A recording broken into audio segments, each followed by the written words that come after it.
Assalamualaikum warahmatullahi wabarakatuh. Kita jumpa lagi Bapak Ibu bersama Kang Edi Channel. Selamat bergabung kepada teman-teman yang baru saja menemukan channel ini. Jangan lupa di subscribe yang belum tentu Bapak Ibu. Kemudian di like, komen, dan di share. Semoga channel ini bisa memberikan manfaat dan memberikan info-info tentang pendidikan tentunya Bapak Ibu. Mohon izin ya Bapak Ibu, kali ini saya coba akan berbagi lagi terkait dengan kupas tuntas ya, bagaimana membuat modul ajar atau yang kita kenal dengan istilah RPP Bapak Ibu. Nah, di dalam kurikulum Merdeka ini istilah RPP namanya berubah menjadi modul ajar gitu ya Bapak Ibu, MA ya, modul ajar. Baik, kali ini saya akan coba untuk memberikan satu contoh begitu Bapak Ibu ya, untuk modul ajar kelas 1 Bapak Ibu. Baik, kita lanjut.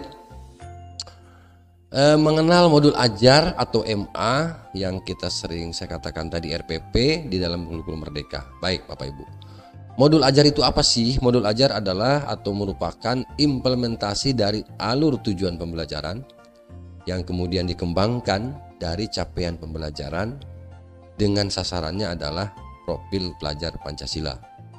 Jadi sekali lagi, bahwa modul ajar itu adalah implementasi dari ATP, alur tujuan pembelajaran, yang kemudian dari capaian pembelajaran ya, itu yang menjadi fokus, yang menjadi sasarannya adalah profil pelajar Pancasila. Nah, modul ajar ini disusun sesuai dengan fase atau tahap perkembangan peserta didik. Bapak Ibu harus siap bagaimana kita mengenal tahap-tahap perkembangan peserta didik, yang tentunya tahap perkembangan ini memiliki fase, kemudian disesuaikan dengan perkembangan anak. Setiap anak pasti memiliki perkembangan yang berbeda-beda, kelas 1, kelas 2, 3, 4, 5, sampai 6 begitu Bapak Ibu ya. Kemudian juga mempertimbangkan apa yang akan dipelajari dengan tujuan pembelajaran dan berbasis perkembangan jangka panjang. Jadi kalau saya buat alurnya seperti ini, jadi dari capaian pembelajaran, kemudian kita buat turunannya menjadi ATP, alur tujuan pembelajaran. Kemudian dari ATP kita buat turunannya menjadi modul ajar atau RPP, yang sasarannya adalah 5P ini ya Bapak Ibu ya, proyek penguatan profil pelajar Pancasila. Oke, lanjut Bapak Ibu, apa saja sih komponennya? Komponen modul ajar itu pertama ada identitas modul. Nah, identitas modul itu biasanya disimpannya di atas gitu Bapak Ibu ya, jadi ada form, kemudian di atasnya itu ada identitas modul. Apa saja isinya? Yang pertama, informasi tentang modul ajar yang dikembangkan, misalnya nama penyusunnya, kemudian nama institusinya, atau tahun disusunnya kapan, modul ajar apa, jenjang apa, kelas berapa, alokasi waktunya berapa, seperti itu. Itu adalah identitas modul. Jadi ingat Bapak Ibu, ini komponen-komponen. Jadi nanti saya akan di sini jabarkan, akan coba memberikan gambaran bagaimana sih komponen model ajar itu. Yang pertama sekali lagi identitas modul. Yang kedua ada kompetensi awal. Nah, kompetensi awal itu adalah pengetahuan dan atau keterampilan yang perlu dimiliki siswa sebelum mempelajari topik tertentu. Nah, kompetensi awal merupakan ukuran seberapa dalam modul ajar dirancang ini. Begitu Bapak Ibu. Nah, jadi itu yang kedua. Yang ketiga adalah profil pelajar Pancasila. Nah, profil pelajar Pancasila ini merupakan tujuan akhir Bapak Ibu. Ya, sebagaimana tadi saya diungkapkan di awal bahwa dari sekian perangkat pembelajaran sasarannya adalah proyek penguatan profil pelajar Pancasila. Nah, tujuan akhir dari suatu kegiatan pembelajaran yang berkaitan erat dengan pembentukan karakter peserta didik. Nah, P5 ini atau profil pelajar Pancasila ini dapat tercermin dalam konten dan atau metode pembelajaran. Harapannya seperti itu Bapak Ibu. Itu yang ketiga ya, komponen modul ajar yang ketiga. Yang keempat, komponen yang keempat adalah sarana dan prasarana. Jadi nanti Bapak Ibu juga mencantumkan sarana prasarana. Ini merupakan fasilitas dan bahan yang dibutuhkan untuk menunjang kegiatan pembelajaran. Jadi sarana merujuk pada alat dan bahan yang digunakan. Jadi nanti Bapak Ibu menuliskan alatnya yang digunakan apa, kemudian bahan-bahannya apa saja, Ya, seperti itulah kira-kira. Kemudian termasuk materi juga sumber ajar lain yang relevan yang digunakan dalam kegiatan pembelajaran. Nah, itu yang keempat. Yang kelima, komponen yang kelima adalah target peserta didik. Jadi peserta didik itu di dalam satu kelas itu karakternya, kemudian kompetensinya kan berbeda-beda. Nah, Bapak Ibu juga harus cerdas gitu Bapak Ibu ya, bagaimana kita memperlakukan ketika di dalam satu kelas itu ada peserta didik reguler.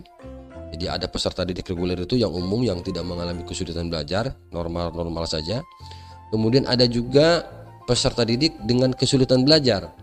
Mungkin dalam hal ini anak mengalami apa ya namanya, saya sebut saja mungkin ABK, anak berkebutuhan khusus ya.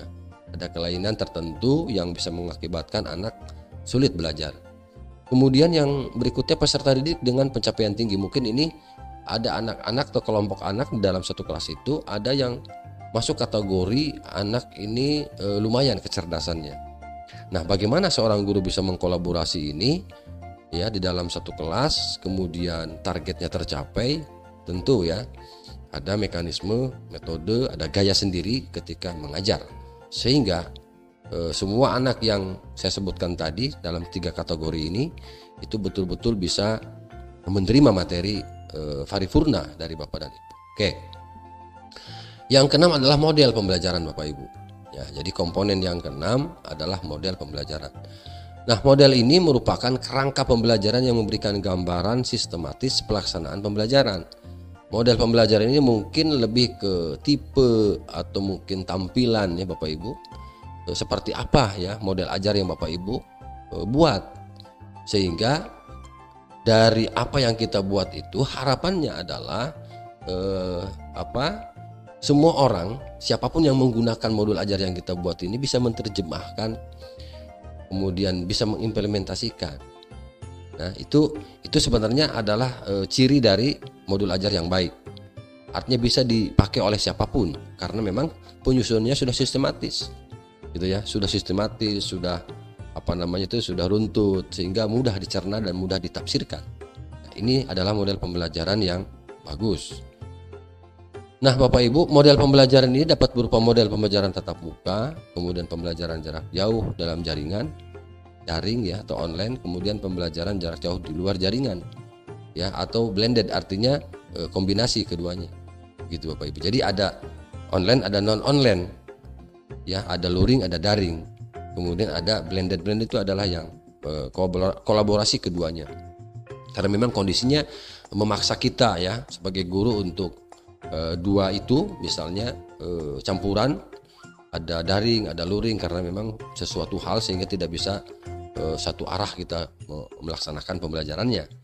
Sehingga model inilah nanti Bapak Ibu yang akan dijadikan acuan ketika kita akan mengajar. Baik, itu ada 6 Bapak Ibu ya. Nah, sekarang contoh nih, saya tadi sebagaimana saya di awal tadi saya sebutkan, saya akan memberikan contoh modul ajar untuk kelas 1. Misalnya, ini bahasa Indonesia Bapak Ibu. Ya, contoh modul ajar bahasa Indonesia kelas 1. Di sini ada 4 tema ya untuk bahasa Indonesia kelas 1 itu, ada bunyi dan panca indera, kemudian tema yang kedua tempat dan aturan bermain yang aman. Kemudian yang ketiga kebersihan dan kesehatan diri, bermain dan bergerak. Itu Bapak Ibu. Nah, ini saya contohkan Bapak Ibu halaman depan ya, paling depan.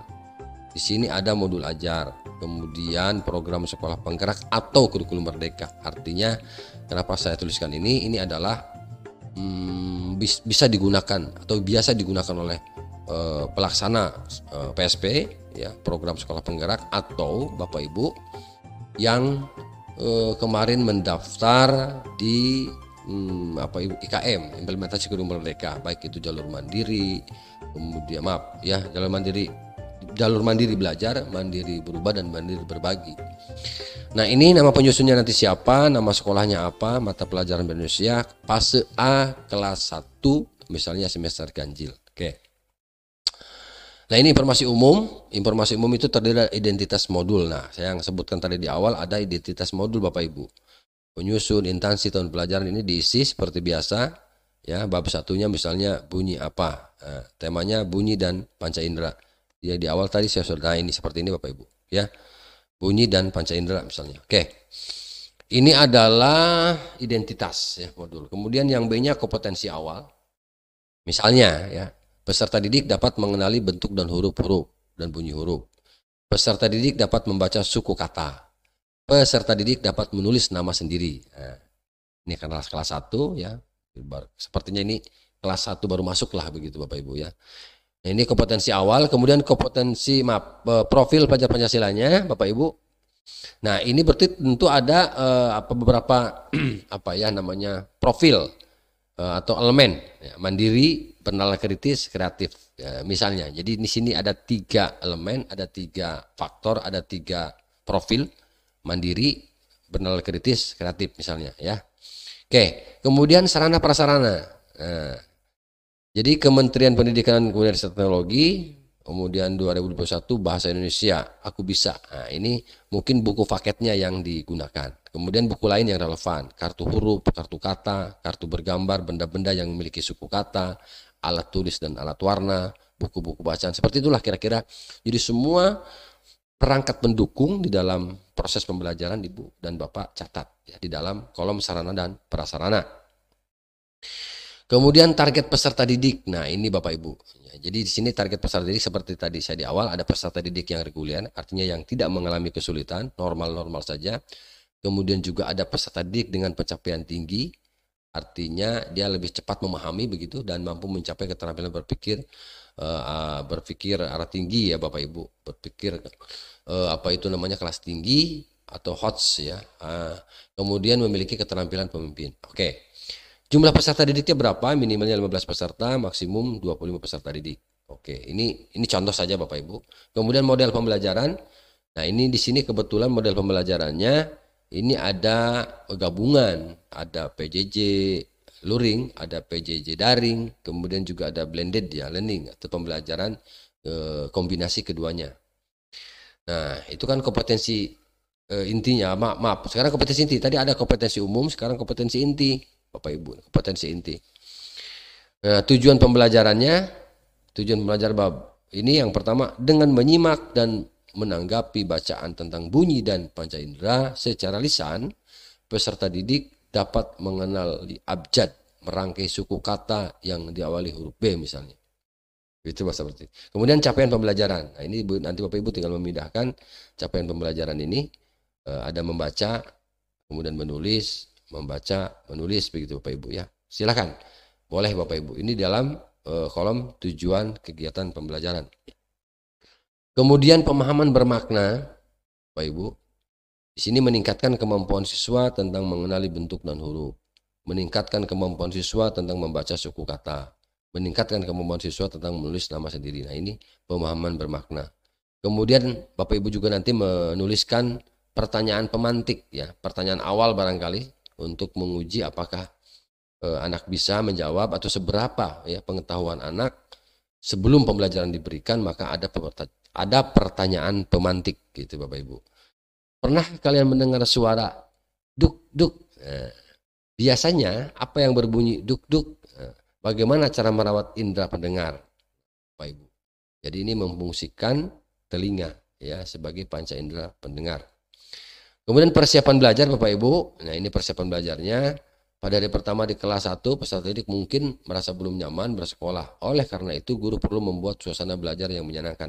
Jadi begini Bapak Ibu, di persiapan pembelajaran ini tentu bagaimana seorang guru mampu mengelola kelasnya, kemudian mengajak anak-anak untuk terlibat di dalam pembelajaran dengan cara tadi berdialog, kemudian menyampaikan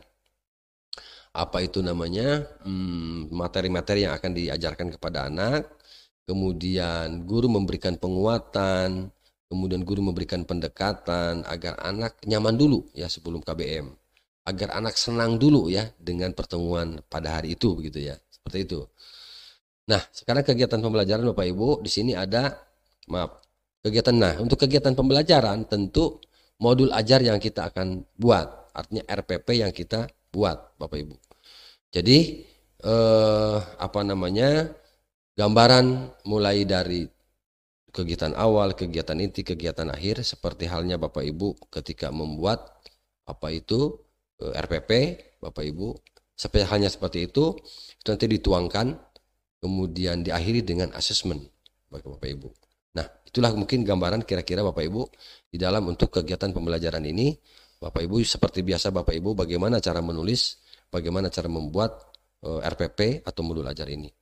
Barangkali itu ya gambaran sekilas terkait dengan modul ajar bahasa Indonesia ini, dan nanti Bapak Ibu selebihnya untuk kegiatan pembelajaran ini nanti saya akan dikirimkan oleh Bapak Ibu filenya di deskripsi Bapak Ibu ya, terkait dengan modul ajar bahasa Indonesia ini. Dan mungkin insya Allah tidak hanya bahasa Indonesia, mata pelajaran lain pun nanti saya insya Allah akan kita bagi pada Bapak dan Ibu. Barangkali itu informasi yang dapat saya berikan. Mudah-mudahan ini bermanfaat. Terima kasih. Assalamualaikum warahmatullahi taala wabarakatuh.